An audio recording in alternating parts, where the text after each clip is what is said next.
So closing the gap. This is what we're here to talk about today. It's right in the title. This is what we want to try and figure out. How do we close that gap between the back office and the field? And I assume many people in here have this challenge every day. You know, how do we get the people in the field to talk to the back office accounting? They speak different languages. It's a completely different career path. They have different ideas. They have different knowledge of the construction industry. So how are we going to close this gap in the construction industry? The good news is you guys are all here. You have the Explorer software. You guys all have the tools to be effective in doing this. We just need to talk about how we can implement change, how we can put the right processes in place, and how we can close that gap. So, you know, in talking about this and what happens when we have this gap, we don't have the chain of communication, people aren't communicating, we get inefficient process. And so Jeffrey's going to talk about the inefficiencies. So by a quick show of hands, how many of your guys' offices look like this? Right? Got some manual processes. So I see some nods, a little couple hands. I got one question. You guys are still allowed to smoke in your office? Really? That's awesome. So, but the truth is no matter what your company is, large or small, we're doing a lot of manual processes today, right? We're getting information from the field on paper, maybe even internally in our accounting departments. We've got spreadsheets, Word documents, and we're entering and re-entering them into multiple systems, multiple times. Maybe sometimes when we get that information, it's even already out of date, but we still got to enter it, right? These are some of the processes that are happening today in your organization. What we're going to spend time today talking about is how do we fix those challenges? How do we utilize the tools you already have and implement tools maybe that you don't have? And when we talk about the tools you don't have, most of it is around the project management area, the field. You know, we don't half implement accounting, right? We don't half implement payroll, but we do half implement project management, don't we? We half implement estimating, because those are applications that become shelfware, right? Because they can sit there because we have our spreadsheets and Word documents. So when we start to focus on project management, we're talking about maybe some inconsistencies in your organization. So lack of consistency. So here we are, we got everybody going in one direction. We got this one guy going in the other direction. So when we talk about construction and how these organizations are mostly put together, typically it's a conglomerate of all these different project managers coming from this organization, coming from that organization. They really bring their own process. You know, they've been in the industry for 10 years, 15 years, 20 years. I've been doing this my whole life, that talk. But then we bring all this other things in, so then we have, you know, somebody using this spreadsheet, somebody using that spreadsheet. All the information has to go to somebody else. How do we read all this? So as a young PM, you know, I worked for a pretty reputable contractor, did over $800 million a year in construction, and the lack of consistency was even there. I mean, you could see that there, and you got a feel of that there. You come in as you're a young guy, you're trying to learn the processes, I'm ready to take on the world, I want to do this. You get put with different senior PMs, and it's just, you know, this is how you do it. You get on one job, and this is how we do it. This is the process you use. Here's the spreadsheets you use. Get on another job with another guy, and it's, well, that guy doesn't know what he's talking about. This is how you do it. This is the right way to do it. I've been doing this longer than him. Then you go to another job, and it's so on and so forth. So how do we create, you know, this process, this procedures? How do we put it in place so everybody's doing the same thing, job after job after job after job? And how do we create this level of consistency throughout the organization so everybody knows when they see something, it came from you, it came from the project manager, it came from the project team? When you don't have consistency, you get inaccurate data. It reminds me of the Buffalo Bills, who you mentioned I like, and wide right if anyone doesn't know Scott Norwood, but no, I'm sidetracked, I'm digressing, but thank you, Mark. That's strike two. We'll see if we get to strike three. But what are we talking about here with inaccurate data, right? It's the inability for us to understand what our costs are, our cost to complete, right? To verify that detailed cost. Are we even tracking it? Do we know what we should be tracking? As owners and leaders in our companies, you know, do we have measurable KPIs? Is there standards that we're holding our organization to? And how are we going to go about holding those to those standards? Because without inaccurate data, you guys really don't have any visibility into your organization. So this concept of no visibility or lack of transparency, we come across this a lot, and we have a lot of clients that ask us, you know, what level of transparency do you have with your project owners, your project managers, your project team, what's that level of transparency? And internally that's a decision. Externally it's really a matter of what contract you signed, right? But internally, how do we have a visibility internally? How do we make it so our project managers know what's going on their job, on other jobs, how does the field know how they're performing? So the challenge with project managers, and I talked about it with everybody coming from different areas, they all bring their spreadsheet, right? How many people in here have project managers that have a spreadsheet that they all use? There's a guy here, some people, everybody brings their own thing. That spreadsheet's not in the system. That's something outside of the system. So as you're doing your monthly meetings, you're going through and, hey, we're overbilled, we're underbilled, what's going on with this project? What's the project manager say? There's a change order for that, right? I got a change order, I got that covered on the front end. But why is that not in the system? Why can I not see this as the project's going on? We're on our monthly meeting, I want to know what my exposure is. With owners and executives, decision makers, they have to make decisions for the future of the company based on what they have at hand. They have to look at what's our exposure, what's our risk, where are we at with this project. That all leads into how much work we can do next year, how are we doing on our stuff. So these are things that you get them in the system, you let everybody see them. It creates a level of transparency, it creates a level of understanding, and it helps people move forward. I think just a personal thought of mine, I think one of the disconnects between the back office and the field is kind of the understanding of from where the information came from and where the information's going. So to use projections as an example, the project manager putting together the projection, putting together the WIP schedule, whatever you want to call it, he knows where that information's coming from. He knows where that came from. He put it together himself. He knows it's accurate. He knows what he's estimating. Then he sends it off. The back office accounting, they got the information. They know where it's going. They know it's going in the accounting. It's going in the financial statements. They don't necessarily know how the numbers came up, but they know where it's going. So that's the disconnect. The PMs don't understand that, okay, this goes in our financial statements. This impacts what we could bond for next year. This impacts how much work we can do next year, which essentially impacts if they're going to work next year. So the visibility thing's a big deal. The transparency is a big deal. So let's talk a little bit about some common problems in the construction industry. And before we get to that, there's a couple studies out there when we think about no visibility, and what does that lead to?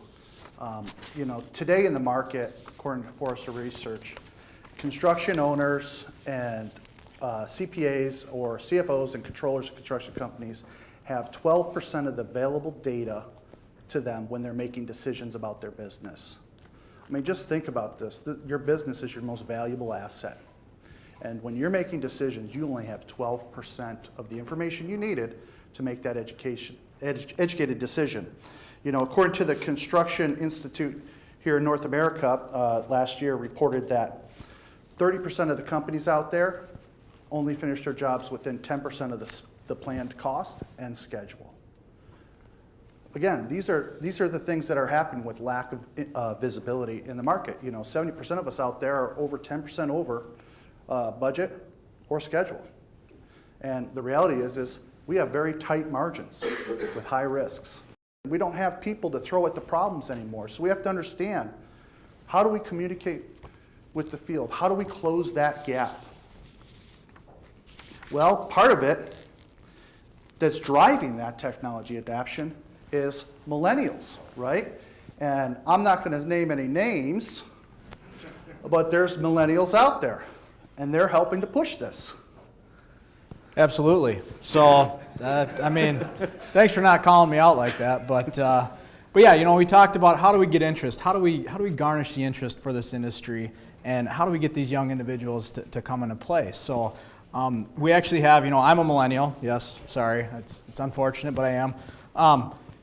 And we have a senior who we report to who's a boomer. So he and I do a presentation on just this. And it's an hour long of us just going back and forth, bickering like a millennial and boomer would. But at the end of the day, we come to the same understandings of what things are. We have very different understandings of how to perceive work, things at work, life, balance, all that stuff. We perceive it extremely differently, but at the end of the day, we share the same values, right? We all want to have the same thing. We all want to be successful. We all want to, make a career for ourselves. That's what we're after. So when I'm talking about this subject, I don't necessarily ever want to talk about what millennials want, what what are their demands? And, we always talk about, oh, they want ping pong tables, they want Popcorn free machines. lunch, yeah, all that, whatever they want. I mean, aside from that, it doesn't matter. What we want to think about is what are the millennials going to do to the industry? What are we going to do as millennials? How are we going to change this industry? What's the industry going to look like in 15, 20 years? 15, 20 years, Gen Xers or millennials or whoever it is, they're going to be running these companies. They're going to be running the organizations. The boomers are all going to be gone. What is it they're going to do to the industry? Not gone. Or what are we? Sorry, check. Retired. They're going to be retired. My bad. Clarification. Did you write that in there, Jeffrey? Yeah. No, they're going to be retired. So, how are we going to do with the industry? And really understanding, are we ready for this change? Is this industry ready for the change? Or is your company ready for the shift? Because you're either going forward or you're going backwards in this. There's no holding still. You're losing ground no matter what you're doing, because there are companies out there that are making the changes. So one thing I just want to tell a quick story on this, the whole millennial piece, because it's the one thing I remember from high school that I know I learned in high school. I know I learned where I learned it, and I know who told me it. So it's just one of those things that's really shaped how I've shaped my career. So it was a speech class, and my speech teacher, Mr. Joswack, it was the end of the last day of the senior year, and they always come in and they want to do their whole go-get-em speech for the seniors, and here's what you're going to do. And he walks in the room, and he takes his time and draws a big black dot on the board. He sits there and colors it in, and we're all sitting there like, what's this guy doing? What's he up to? And he steps back, and he says, what do you see? And it was just quiet. It was silent. Nobody said anything. And then all of a sudden, one kid says, it's a black dot. He says, exactly. It's a black dot. He says, I've given this presentation 100 times, and it's always a black dot, right?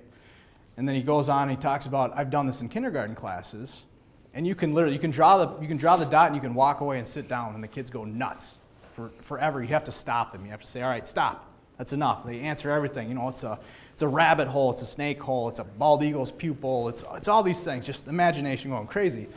And so he does this, half-hour long presentation. He talks about, the story, the moral of the story is you put people in a room for 15 years or whatever, 10, 12, 15 years if you count college. You tell them what's right, what's wrong. You tell them what's yes, what's no. You tell them to perceive how to think, right? It's always a black dot when you get to that stage. After you learn it, it's a black dot.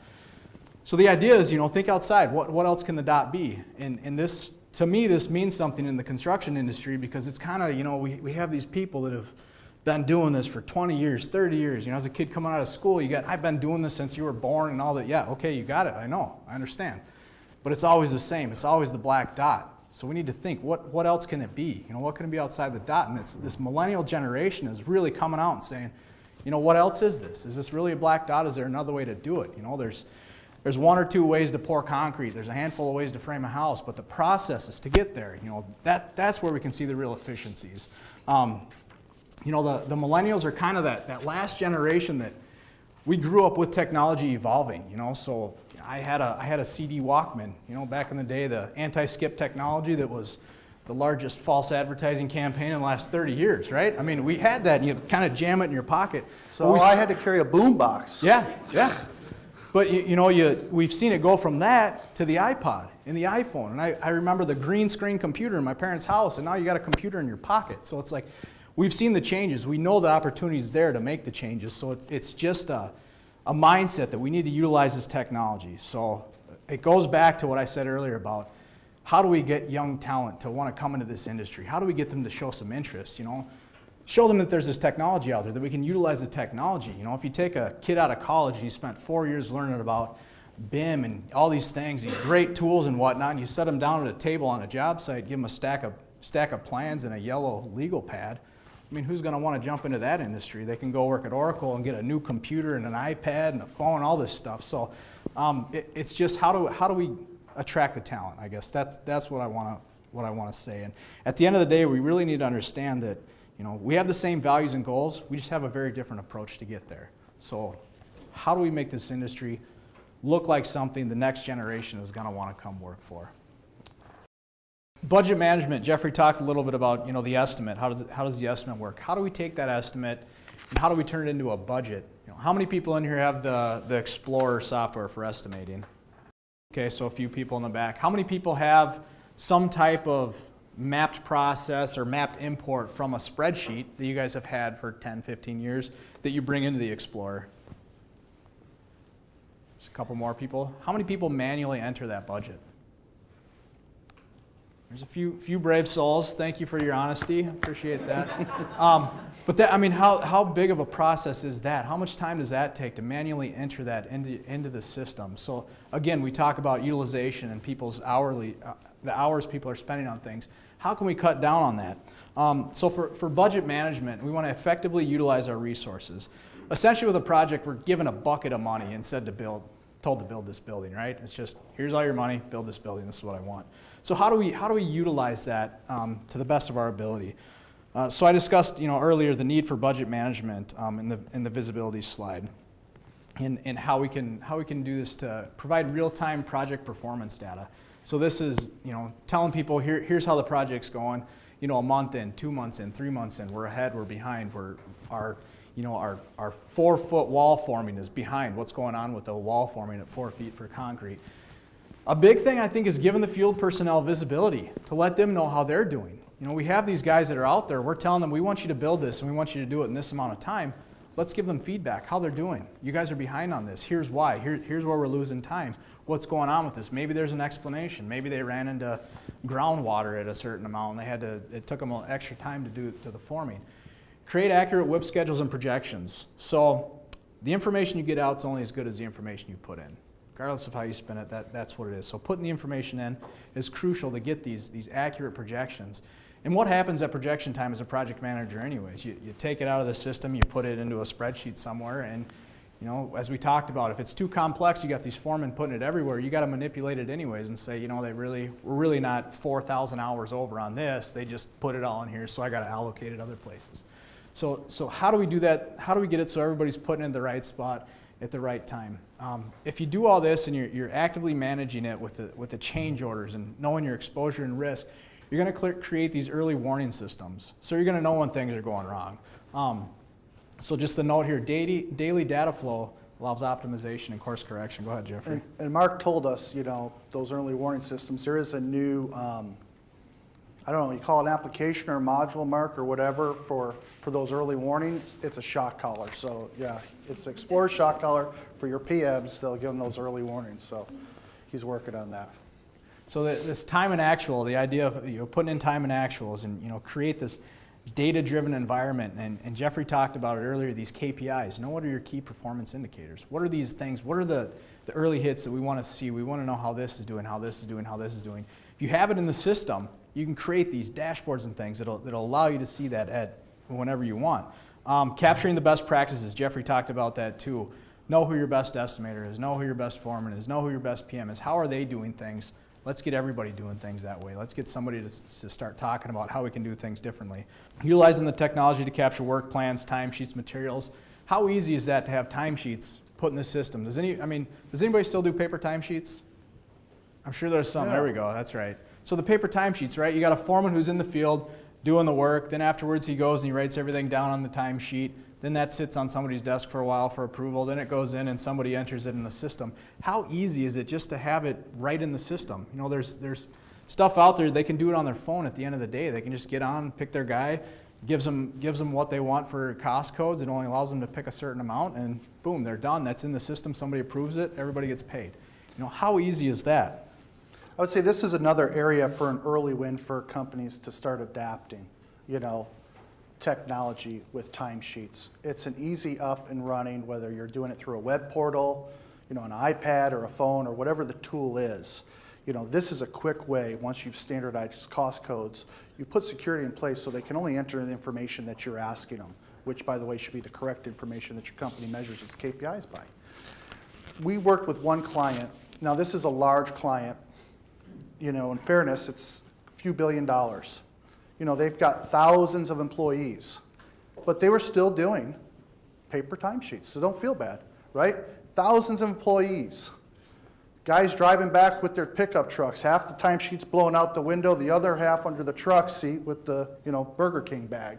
So, and then what we do get in accounting is incomplete, right, or in the back office.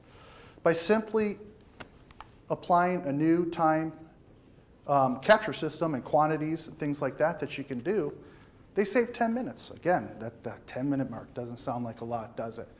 but 10 minutes in the field capturing time to the, also with the back office processing, right, the payroll. Well, for them, 10 minutes equated to over $7 million in savings annually, year after year after year. So I understand that, you know, we all may not have 1,000 employees or 2,000 employees, but let me ask you, what does 10 minutes mean to your organization? That's the question you should be asking. And really looking at what is the cost impact of some of these things that we're doing when we're not adapting technology tools and utilizing Explorer to its fullest, right? What does that cost us? It may not seem like a lot because we've done it this way, but I'm here to tell you the cost is a lot greater than you realize. So project management, right? This is your guys' bridge. The project managers are the ones, they're in the field, they see what's going on out there, they have direct contact with the foreman, they have direct contact with your soup, they have direct contact with everybody. They're also in the office, they have direct contact with the back office accounting functions, they have direct contact with everybody. This is your bridge. How do you get the PMs to bridge this gap? How do you get them to work in the system to create this one single source of truth for all these silos of information and send it across to everyone? So that just, you know, what is a PM supposed to do? We execute a high quality projects ahead of schedule and under budget. It's that easy, right? I mean, that's all we're trying to do here. I mean, you know, I talk a lot about, and Jeffrey's got a different term for it, but this, you know, triangle of dollars, time, and quality.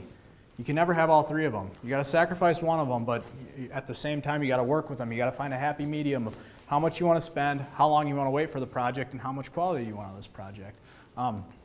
So, I mean, that's what we're trying to do is hit our budgets, and that's probably why PMs get so mad when they get all the allocations at the end of the job, but, you know, that is what you got to do.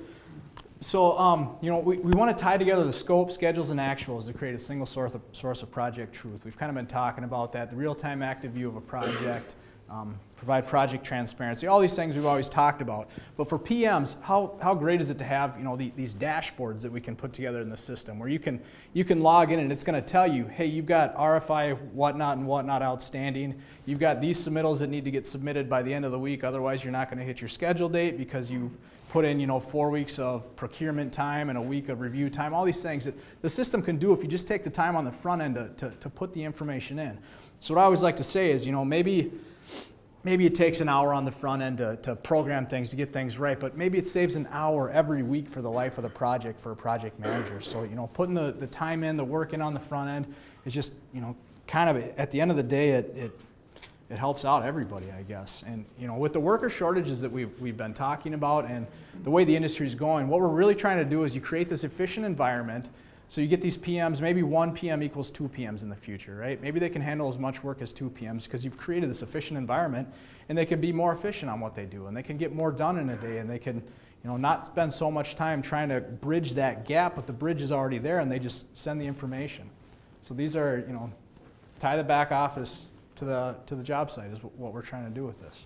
You know, lastly, we just want to say thank you guys for your time. You know, we understand it's very important, and we understand that your time is important to you as well. So thanks for the time, and if you guys have any questions or anything, we're going to be here for a few more minutes.